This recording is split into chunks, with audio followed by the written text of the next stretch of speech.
ये है stock market paradise.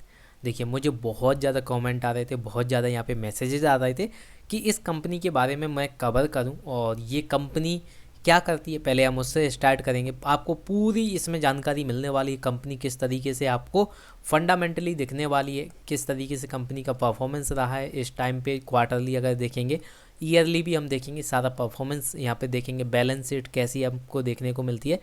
Last में हम देखेंगे लेबल्स किस तरीके से आपको यहाँ पे रखने हैं, कहाँ पे अगर आपको फ्रेश एंट्री करनी है कहाँ पे करोगे, अगर आपको यहाँ पे एग्जिट करना है तो कहाँ पे करोगे, अगर आपने कहीं पे ख़रीद रखा था तो अभी क्या करना है, और क्या आपका स्टॉप लॉस होना चाहिए। सारी चीज़ें हम इस वीडियो में डिस्कस करने वाले हैं। तो वीडियो लंबी होने वाली है। आप अगर आपके पास अभी टाइम नहीं है तो वीडियो को वॉच लेटर में डाल दो, वीडियो को लाइक करके छोड़ दो, और कभी जब आप फ्री हो तभी आपको ये वीडियो देखनी है, जिससे कि आपको कोई भी कन्फ्यूजन ना रहे। क्योंकि देखिए, मुझे तभी आप अब मुझे कमेंट करना, मैसेज करना जब आप इस वीडियो को पूरी तरह देख लो, क्योंकि इस वीडियो में आपके सारे डाउट क्लियर हो जाएंगे। उसके बाद ही मुझे आप क्वेश्चन पूछना, जिससे मैं उसे आंसर कर पाऊँ। तो सारी चीज़ें हम इस वीडियो में कवर करने वाले हैं। Fundamentals, performance, balance sheet, labels हम बहुत अच्छे से यहाँ पे कवर करेंगे, क्योंकि बहुत ज़्यादा इंपॉर्टेंट हो जाते हैं। देखिए, कहीं किसी ने ख़रीदा बहुत ऊपर, और जो आप शेयर प्राइस देखोगे अभी आपको 29 रुपीज़ चलता हुआ देखने को मिलेगा, इतने पे ये ट्रेड कर रहा है। तो यहाँ पे बहुत ज़्यादा यहाँ पे लोगों को लॉस यहाँ पे बना चुके हैं। तो अब क्या वो लॉस बुक कर लें, ये सारी बातें हम करने वाले हैं। तो ये वीडियो थोड़ी लंबी है। देखिए, जिस कंपनी की हम बात कर रहे हैं ये आपको देखने को मिलती है 1978 में इसकी स्टार्टिंग होती है, और ये स्विच बनाती थी स्टार्टिंग में। अगर आप देखोगे स्विच जो आप यूज करते होगे फ़ैन चलाने के लिए, लाइट जलाने के लिए, तो ये स्विच बनाती थी पहले कंपनी, और इसी से इसकी शुरुआत होती है। फिर धीरे धीरे अगर आप देखोगे कंपनी में डेवलपमेंट होता गया, और धीरे धीरे ये शिप यार्ड भी बनाने लगी, कंपनी शिप यार्ड बनाने लगी, गवर्नमेंट के लिए भी बनाने लगी और ये प्राइवेट भी बनाने लगी। तो दोनों ये काम करने लगी, प्राइवेटली भी ये काम करने लगी और गवर्नमेंट के भी ये काम करने लगी। अगर कंपनी को आप देखोगे बहुत सारी यहाँ पे फील्ड में आपको देखने को मिलेगी, और ये आपको देखने को मिलेंगे जैसे कि इलेक्ट्रिकल है, और इलेक्ट्रिकल ऑटोमेशन है। ऑटोमेशन में आप जानते हो क्या होता है। ऑटोमेशन में क्या होता है, देखिए, जैसे आपने फ़ैन चलाया और स्विच दबाया और फ़ैन चल गया, तो ये ऑटोमेशन में आता है। ऑटोमेशन में और किस तरीके की चीज़ें आ सकती हैं, और जैसे आपने स्विच दबाया और आपकी जो रिंग है वो चल गई, अगर आपने यहाँ पे कोई बटन दबाया, अदर काम होते हैं वो हो गए। तो यही काम होते हैं ऑटोमेशन। ऑटोमेशन का मतलब क्या होता है, आपको केवल एक काम करना है, बाकी सारा काम इलेक्ट्रिकली सब कुछ हो जाएगा। तो ये एआई नहीं है। देखिए, बहुत ध्यान से समझिए, एआई अलग होता है और ऑटोमेशन अलग होता है। तो ये आपको काम देखने को मिलता है कि कंपनी ऑटोमेशन में भी काम करती है। फिर अगर देखें तो कंपनी जो है, आप देखोगे इंफॉर्मेशन में भी काम करती है, यहाँ पे कम्युनिकेशन में भी काम करती है। तो कंपनी आपको डिफरेंट फील्ड में देखने को मिलेगी। और अगर आपने जो आईएनएस विराट का नाम सुना हो, आईएनएस विराट, ये अगर आपने सुना हो तो इस प्रोजेक्ट में भी कंपनी ने काम किया है। आईएनएस विराट में भी ये प्रोजेक्ट जब चल रहा था तो इसमें भी कंपनी ने काम किया। तो बहुत सारे इसमें इलेक्ट्रिकली यहाँ पे पार्ट्स दिए थे। और 2018 में अगर देखें तो ये कंपनी पहले क्या थी, प्राइवेट लिमिटेड थी, पीवीटी लिमिटेड जो होता है, एलटीडी, ये पहले लिखा जाता था। अब ये पब्लिक लिमिटेड हो चुकी है 2018 में कंपनी। तो पहले प्राइवेट थी, अब ये पब्लिक लिमिटेड हो चुकी है। तो ये सारी रही डिटेल कि किस तरीके से कंपनी आपको देखने को मिलती है। देखिए, जिस कंपनी की हम बात कर रहे हैं उसमें बहुत सारे लोगों ने बहुत ज़्यादा यहाँ पे लॉस बनाया है, और ये बहुत ज़्यादा आप देखोगे जो यूट्यूबर्स होते हैं वो क्या करते हैं, आपको यहाँ पे कोई स्टॉक चल रहा है, ये ऊपर गया, यहाँ पे टॉप पे पहुँच गया, और जैसे नीचे थोड़ा सा आया ये कहते हैं ख़रीद लो, यहाँ पे ख़रीद लो, अब ये फिर से ऊपर जाने वाला है। ऐसा नहीं होता। टेक्निकली अगर हम बात करें, जैसे कि अगर मैं आपको कोई फिगर बताऊं तो कुछ इस तरीके से स्टॉक चल रहा है और यहाँ पे बहुत ज़्यादा डिप देखने को मिला, तो कुछ एक ये आपको टेक्निकल एनालिसिस देखने को मिलता है। अगर यहाँ पे एक सीधी लाइन ड्रॉ की जाए तो जब इसको ब्रेक कर देती है तो ये आपको स्टॉक फिर नीचे ही देखने को मिलेगा। लेकिन कई लोग आपको यहाँ पे खरीदवा देते हैं, यहाँ पे आपको इन्वेस्टमेंट करवा देते हैं, जिससे कि बहुत ज़्यादा लॉस हो जाता है आपका। तो ये सारी चीज़ों से बचने के लिए आपको बहुत अच्छे तरीके से फंडामेंटली एनालाइज करना चाहिए कंपनी को। और इस बार आपको कोई भी कन्फ्यूजन नहीं होगी कंपनी क्या करती है। आपको अभी कन्फ्यूजन है क्या कंपनी क्या करती है?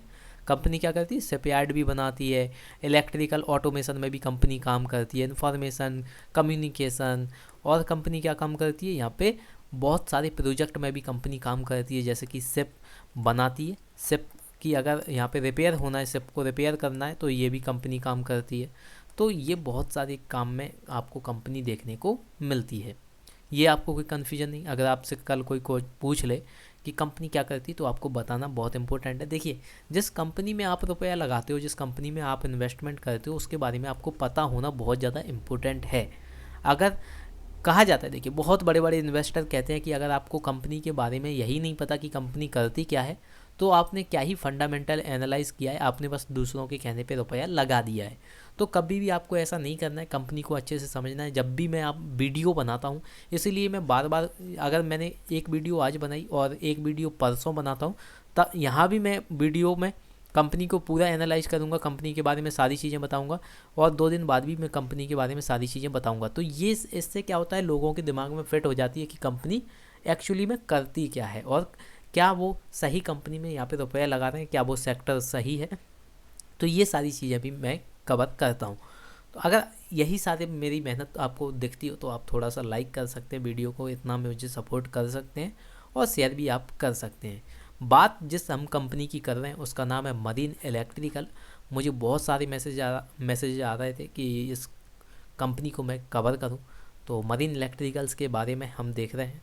और इसका अगर आप देखोगे क्वार्टरली रिजल्ट अगर हम देखेंगे, तो ये बहुत ज़्यादा आपको यहाँ पे जो लास्ट ईयर का क्वार्टर रिजल्ट था, जो सितंबर लास्ट ईयर 2020 में जो रिजल्ट था, उसके मुकाबले अगर देखें तो 51.52% यहाँ पे आपको डिप देखने को मिला, डिक्लाइन देखने को मिला नेट प्रॉफिट में। यानी कि पहले आपको 9 करोड़ का यहाँ पे प्रॉफिट देखने को मिलता था, और अब आपको 3% यहाँ पे प्रॉफिट देखने को मिल रहा है।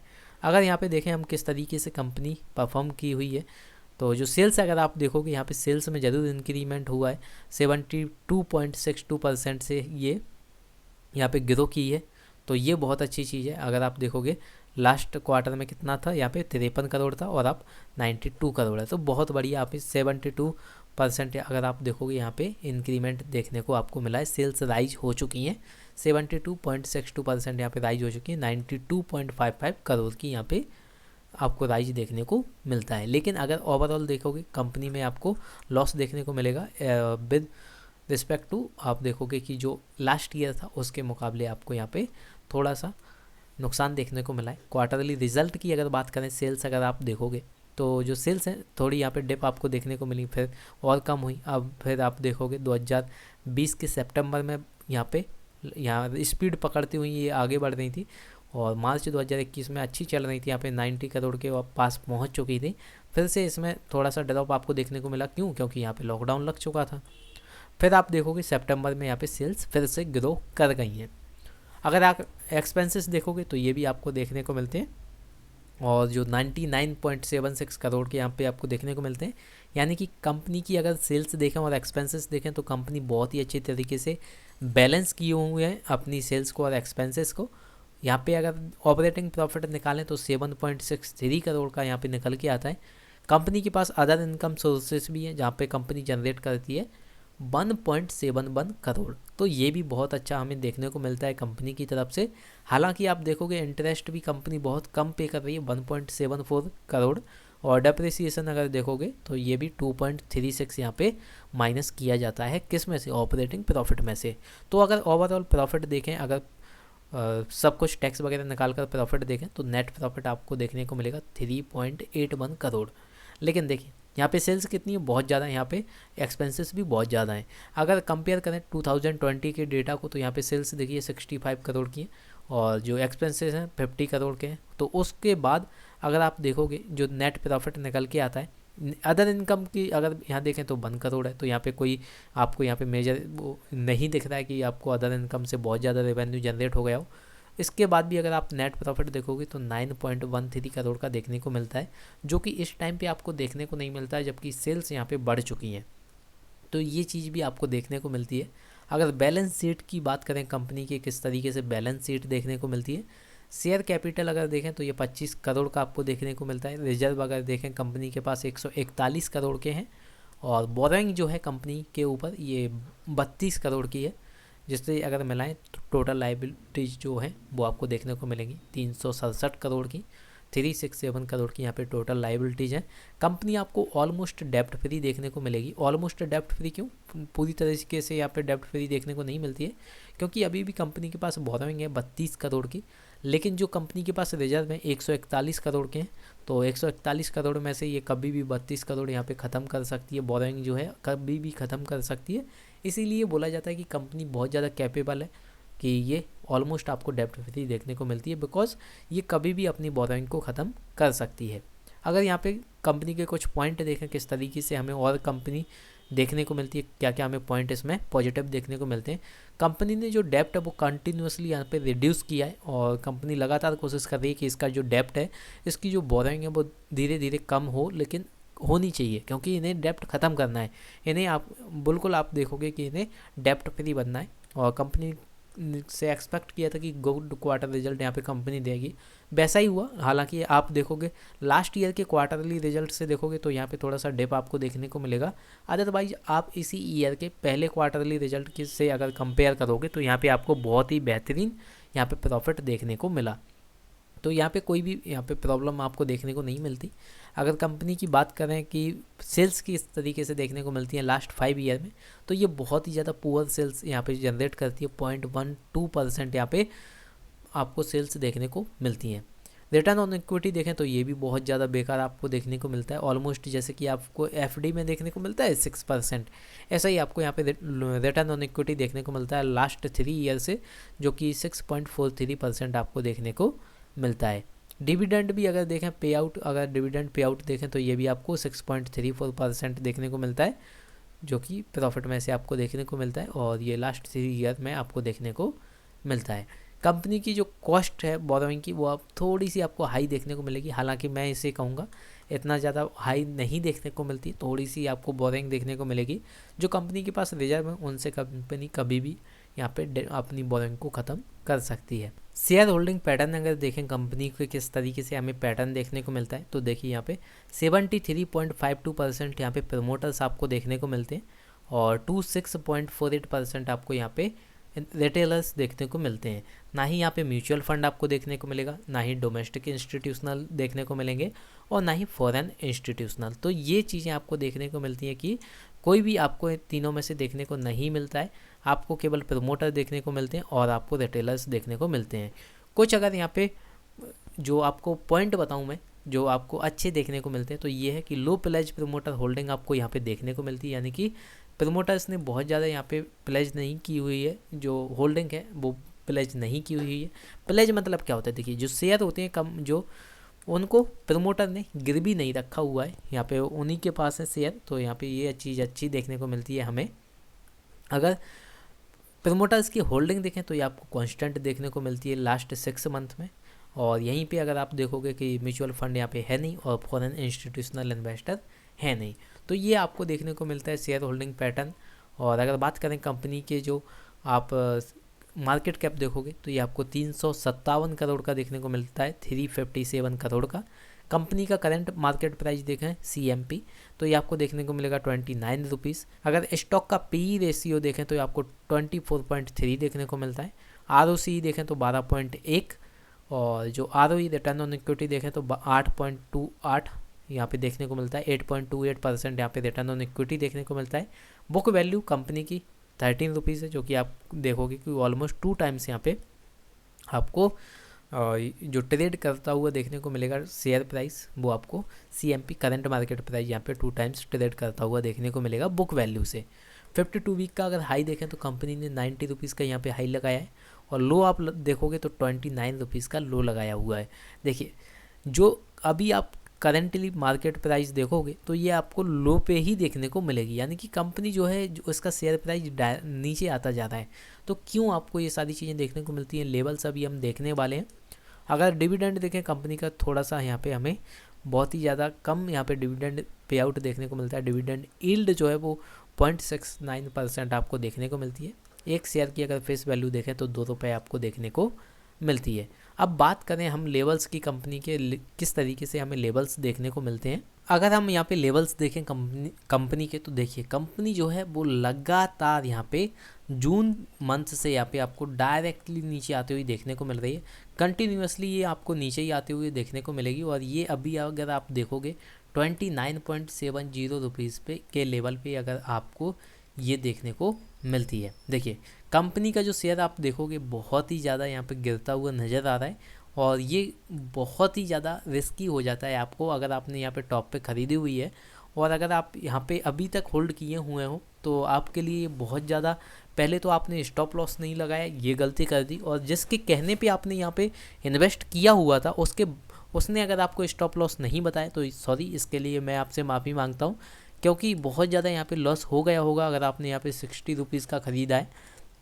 देखिए मैंने कई बार आपको बताया है, कई लोग क्या हैं आपको बता देंगे, जैसे कि यहाँ पे देखिए ये ऊपर गया शेयर प्राइस, फिर यहाँ पे नीचे आया तो लोगों ने यहाँ पे खरीदवा दिए 60 रुपीज़ पे, लोगों ने बोला कि ख़रीद लो क्योंकि ये ऊपर जाने वाला है। तो ऐसा आपको हर बार देखने को नहीं मिलता।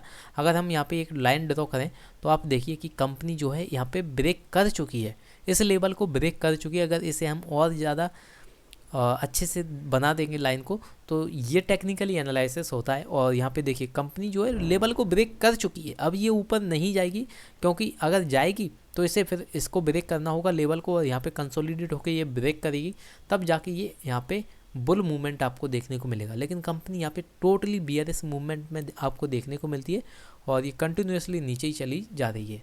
अगर हम बात करें यहाँ पे, अगर एक महीने का चार्ट पैटर्न यहाँ पे ओपन करें किस तरीके से आपको यहाँ पे देखने को मिलने वाला है, तो यहाँ पे देखिए कंपनी जो है ऑलमोस्ट आपको 35 रुपीज़ से लेकर यहाँ 35 रुपीज़ से लेकर यहाँ पे 29 रुपीज़ के बीच में ही आपको यहाँ पे ट्रेड करती हुई नज़र आएगी।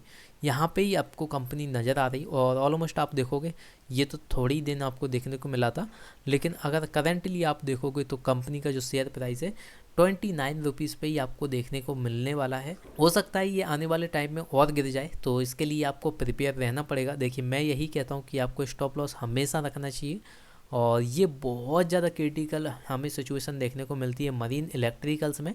ये कंपनी मुझे, अगर अपनी तरफ से बोलूँ, मेरा अगर सजेशन मानोगे तो मुझे ये कंपनी में ज़्यादा खास कुछ दिखता नहीं है, क्योंकि ये कंपनी हो सकता है ये कंपनी आपको प्रॉफिट दे, हो सकता है अगर आप यहाँ पे बहुत अच्छा प्रॉफिट बना लिया हो, आपने बहुत अच्छा यहाँ पे इन्वेस्टमेंट कर लिया हो, लेकिन मेरे हिसाब से अगर मुझसे आप पूछोगे तो मुझे ये कंपनी कोई खास नज़र नहीं आती। इससे अच्छा है कि आप और भी बेहतर कंपनीज में रुपया लगा सकते हो अपना, जैसे कि ट्राइडेंट आपको देखने को मिलती है, और भी बहुत सारी कंपनीज आपको देखने को मिलती हैं, IDFC बैंक आपको देखने को मिलती है। तो हर एक कंपनी जो कि फंडामेंटली स्ट्रॉन्ग है, आपको उसी पे रुपया लगाना चाहिए, और कभी भी आपको डिप में इतना यहाँ पे रिस्क नहीं लेनी चाहिए कि कोई स्टॉक नीचे आ गया है तो आप ख़रीद लो। पहले आपको देखना है कि कंपनी क्या उस लायक है कि मैं लॉन्ग रन के लिए यहाँ पे इसमें इन्वेस्ट करूँ। देखिए जिस कंपनी में आप लॉन्ग रन के लिए इन्वेस्टमेंट करते हो उसको बहुत ज़्यादा आपको फंडामेंटली चेक करना चाहिए। कंपनी की ईयर ऑन ईयर सेल्स कैसी रही है, ईयर ऑन ईयर यहाँ पे इनकम कैसी रही है, रेवेन्यू कैसा रहा है, प्रॉफिट कैसा रहा है, सब कुछ हमें देखना पड़ता है। कंपनी के डिसीजन कैसे रहे। अगर आप यहाँ पे 250 डेमा के अगर नीचे देखोगे तो कंपनी का जो शेयर प्राइस है यहाँ पे देखिए ब्रेक कर चुका है। इस टाइम पे इसने ब्रेक किया था, लेकिन यहाँ पे सपोर्ट को तोड़ दिया था इसने। सपोर्ट को तोड़ते हुए यहाँ पे रेजिस्टेंस को तोड़ते हुए, सपोर्ट यहाँ पे नीचे मिलता है, रेजिस्टेंस को तोड़ते हुए ये ऊपर चली गई, और यहाँ पे फिर ऊपर ही जा रही थी, लेकिन इसके बाद इसने यहाँ पे सपोर्ट को ब्रेक किया और फिर थोड़ा सा रीटेस्ट किया, लेकिन ये कंपनी यहाँ पे नहीं रह पाई, ऊपर के लेवल पे नहीं रह पाई, और फिर से ये नीचे आती जा रही है। अब देखिए ये कंपनी आपको डायरेक्टली नीचे ही देखने को मिलेगी, 50 डीमा से नीचे ही देखने को मिलती है। तो कंपनी इतनी ज़्यादा आपको बुल मूवमेंट में देखने को नहीं मिलेगी, और हो सकता है आने वाले टाइम में ये आपको और भी नीचे जाती हुई देखने को मिले। तो बियरिश में आपको ये अभी स्टॉक प्राइस देखने को मिल रहा है। और हालांकि अगर आप मुझसे लेवल मांगोगे कि मुझे फ्रेश एंट्री करनी है तो मैं कर सकता हूं क्या, तो मेरा सजेशन अगर आप मानोगे तो मैं यही कहूँगा कि आपको अगर यहाँ पे एंट्री करनी है तो बहुत ज़्यादा आपको स्ट्रिक्ट स्टॉप लॉस रखना होगा। और वो क्या होगा मैं आपको अच्छे से समझाऊं तो देखिए ये आपका स्टॉप लॉस होने वाला है कितना। अगर आप अभी 29 लेवल पे यहाँ पे बाय करने वाले हो तो कर सकते हो आप, लेकिन अगर आपका जो लेवल होगा तो वो 3 रुपीज़ का होना चाहिए। 3 रुपये का आपका स्टॉप लॉस रहेगा। अगर 29.7 पे अगर आप बाई करते हो तो यहाँ पे आपका स्टॉप लॉस रहेगा 26.9। तो इतना आपको स्टॉप लॉस रखना है, इतना आपको स्टॉप लॉस जो है वो आपके कैपिटल को बचाएगा। देखिए स्टॉप लॉस हमेशा आपके कैपिटल को बचाता है, ना कि आपको लॉस करवाता है। स्टॉप लॉस बहुत ज़्यादा इंपॉर्टेंट होता है, बड़े बड़े इन्वेस्टर भी स्टॉप लॉस लगा कर ही काम करते हैं। तो स्टॉप लॉस आपको बचाता है, जहाँ पे आपका 100 रुपये का नुकसान होना चाहिए वहाँ पे आपका 100 रुपये का ही नुकसान होगा। लेकिन ये नहीं कि 100 रुपये का नुकसान होना चाहिए था और आपका 1000 का नुकसान हो गया क्योंकि आपने स्टॉप लॉस नहीं लगाया। तो स्टॉप लॉस मस्ट होता है। और मैं यही कहूँगा, अगर आप यहाँ पे बाई करना चाहते हो ठीक है, आप कर सकते हो, आपका डिसीजन है। लेकिन मेरे हिसाब से ये कंपनी में आपको अभी इन्वेस्टमेंट नहीं करना चाहिए। कंपनी आपको थोड़ा सा बियरिश मूवमेंट में देखने को मिलती है। अगर आपको फ्रेश बाई करना है तो अगर यहाँ पे रिवर्सल मूवमेंट देखने को मिलता है और ये कंपनी फिर से 35 और को ब्रेक करती है और 37 पे आती है तो आप यहाँ पे खरीद सकते हो। 37-40 के लेवल पे आप खरीदिए और लॉन्ग टर्म के लिए फिर इसे आप होल्ड कीजिए। लेकिन आपको स्टॉप लॉस रखना होगा यहाँ पे, जैसे 40 पे आती है तो फिर आपका स्टॉप लॉस होगा 35, क्योंकि ये आपको फिर सपोर्ट लेवल देखने को मिलेगा। देखिए ये सपोर्ट लेवल है और इस लेवल को अगर ब्रेक करती है फिर से आपको यहाँ पे एग्जिट कर देना है, एग्जिट कर देना है इस टाइम पे। तो मेरा मानना यही है, अभी आप इसमें फ्रेश एंट्री ना ही करो तो अच्छा है। और फिर भी अगर बहुत ज़्यादा आपका मन है तो आप कर सकते हो। एट दी एंड सारा डिसीजन आपके ही ऊपर है। मेरी एडवाइस यही रहेगी, इस कंपनी में एंटर करने का कोई भी टाइम नहीं है, सही टाइम अभी आपको नहीं है। तो आपको अभी फ्रेश एंट्री नहीं करनी चाहिए। और जिन लोगों ने बहुत ऊपर बाई किया हुआ है, मेरा उनसे भी यही कहना है, देखिए आप लॉस में तो हो सकता है कि आप और ज़्यादा लॉस में चले जाओ। हो सकता है मेरे कहने के बाद आप एग्जिट कर दो और फिर से आपको ये जो प्राइस है वो ऊपर जाता हुआ देखने को मिले। तो इसके बाद आपको ये लगेगा कि मैंने आपका लॉस करवा दिया। अगर यहाँ पे अगर प्राइस रिवर्सल आपको देखने को मिलता है तो आपको ऐसा लगेगा कि मेरी वजह से आपका नुकसान हो गया। तो देखिए, मैं बस सजेशन देता हूँ, ओपिनियन देता हूँ अपने कि किस तरीके से मैं किसी कंपनी को देखता हूँ। एट दी एंड सारा डिसीजन आपके ऊपर होता है। अगर आप चाहें तो अपने फाइनेंशियल एडवाइज़र से सलाह ले सकते हैं कि मुझे इस कंपनी में क्या करना चाहिए। अगर आप एडवाइस लेना चाहोगे तो मैं यही कहूँगा कि आप जो ये कंपनी देखोगे, ये आपको टोटली देखिए बियरिश मूवमेंट में देखने को मिल रही है। ये कभी भी इस लाइन को ब्रेक कर ही नहीं पा रही है, और कर पा रही है थोड़ा सा कर रही है तो ये यहाँ पे होल्ड नहीं कर पा रही, तो ये फिर से नीचे आ जा रही है। तो कंपनी जो है आपको बियरिश मूवमेंट में देखने को मिल रही है और कंपनी आपको लॉस ही करवाने वाली है। फिलहाल तो अब आप लॉस ही बनाने वाले हो इस कंपनी में। अगर आप चाहो, अगर आपने यहाँ पे 30 रुपये पे बाई किया है, 35 रुपये पे बाई किया है, 34 रुपीज़ पे, 38 रुपीज़ पे अगर बाई किया है तो आप देखिए नुकसान में तो आप हो। अगर आप चाहो तो यहाँ पे थोड़ा सा इंतजार और कर लीजिए। 28 रुपीज़ आपका स्टॉप लॉस रहेगा, क्योंकि देखिए कंपनी जो है आपको रेड में ही आपको यहाँ पे देखने को मिल रही है। 28 रुपीज़ आपका स्टॉप लॉस रहेगा। तो यहाँ पे 28 को अगर ब्रेक करती है यहाँ पे एग्जिट कर देना। और उसके बाद अगर कंपनी यहाँ पे फिर से जो स्टॉक प्राइस है फिर से अगर रिवर्सल में आता है, रिवर्सल मूवमेंट अगर आपको देखने को मिलता है तो इसको ये लेवल ब्रेक करना होगा। 35 रुपीज़ का ये लेवल ब्रेक करेगी, तब जाके आपको यहाँ पे इन्वेस्टमेंट फिर से यहाँ पे एंट्री लेनी है। फिर से आपको यहाँ पे एंट्री लेने के बाद जो आप देखोगे 30, ये इसको ब्रेक करना चाहिए और 1-2 दिन के लिए होल्ड करना चाहिए। तो ऑलमोस्ट आपको 37, 39, 40 पे यहाँ पे बाई करना है और 40 के आसपास आपको बाई करना है। 35 से ऊपर इसे होल्ड करना चाहिए और कंसोलिडेट करना चाहिए कंपनी के शेयर प्राइस को 1 से 2 दिन। यहाँ पे जब तक ये कंसोलिडेट होगा 1-2 दिन, 3 दिन, 4 दिन, जितना दिन आप चाहो यहाँ पे इंतज़ार कर सकते हो। उसके बाद आप यहाँ पे एंट्री ले सकते हो। और फिर जो आपका स्टॉप लॉस क्या रहेगा, 35 रुपीज़ के नीचे। 35 रुपीज़ को अगर ये ब्रेक करती है और 1-2 दिन होल्ड करती है तो फिर आपको यहाँ पे एग्जिट कर लेना है। क्योंकि देखिए कंपनी जो है, इसका स्टॉक प्राइस अगर आप देखोगे तो आपको बहुत ज़्यादा बियरिश मूवमेंट में आपको देखने को मिलेगा। तो ये सारे लेवल्स मैंने आपको बता दिए हैं। अभी अगर आप एंट्री करना चाहते हो तो नहीं कीजिए। मेरे हिसाब से तो आपको अभी एंट्री नहीं करनी चाहिए, क्योंकि आपको यहाँ पे एंट्री करना है कंपनी में, आपको यहाँ पे एंटर करना है जब आपको ये लेवल ब्रेक होता हुआ देखने को मिलेगा। स्टॉक प्राइस में 35 रुपीज़ का ये लेवल है, ये अगर ब्रेक कर देती है स्टॉक और यहाँ पे 37 रुपीज़ पे ये ट्रेड होता है, 1-2 दिन, 3 दिन, 4 दिन यहाँ पे कंसोलिडेट होता है तो या फिर ऊपर जाता है तो यहाँ पे आप एंटर कर सकते हो और लॉन्ग टर्म के लिए यहाँ पे बैठ सकते हो। लेकिन आपका जो स्टॉप लॉस रहेगा क्या रहेगा, 35 रुपीज़। स्टॉप लॉस आपका क्या रहेगा, स्टॉप लॉस रहेगा 35 रुपीज़। याद रखिए 35 रुपीज़। इसके नीचे अगर 1-2 दिन ट्रेड करता है तो आप एग्जिट कर सकते हो। आपको ज़्यादा लंबे टाइम तक नहीं बैठना है कि आप यहाँ पे 29 आ जाए तब आप जाके मुझे कमेंट करो कि सर अब मैं क्या करूँ, मैंने यहाँ पे होल्ड कर लिया था ज़्यादा टाइम तक। तो ये सारे लेवल्स मैंने आपको बता दिए हैं, कोई भी कन्फ्यूजन आपको नहीं होनी चाहिए। तो ये आपको कन्फ्यूजन तो होगी नहीं, सब कुछ कम्प्लीटली कवर कर लिया है हमने, किस तरीके से आपको कंपनी देखने को मिलती है, किस तरीके से हमें fundamental, profit, balance sheet, labels हमने देख लिए, बहुत इंपॉर्टेंट है लेबल्स, तो सब कुछ हमने कवर कर लिया है। और अगर आप फिर भी आपको कोई क्वेश्चन या डाउट रहता है, पहले तो आप वीडियो पूरी देखना, फिर उसके बाद मुझसे क्वेश्चन करना, क्योंकि देखिए कई लोग क्वेश्चन पहले कर लेते हैं और वीडियो बाद में देखते हैं, फिर उन्हें समझ में आता है कि हाँ हमारा क्वेश्चन तो सॉल्व हो गया, लेकिन जो कमेंट होती है वो उसी में कमेंट बॉक्स में ही रह जाती है, जिससे कि जो कुछ लोग हैं वो ज़्यादा परेशान हो जाते हैं उसको देखकर। तो कमेंट आपको तभी करनी है जब आप पूरी वीडियो देख लें।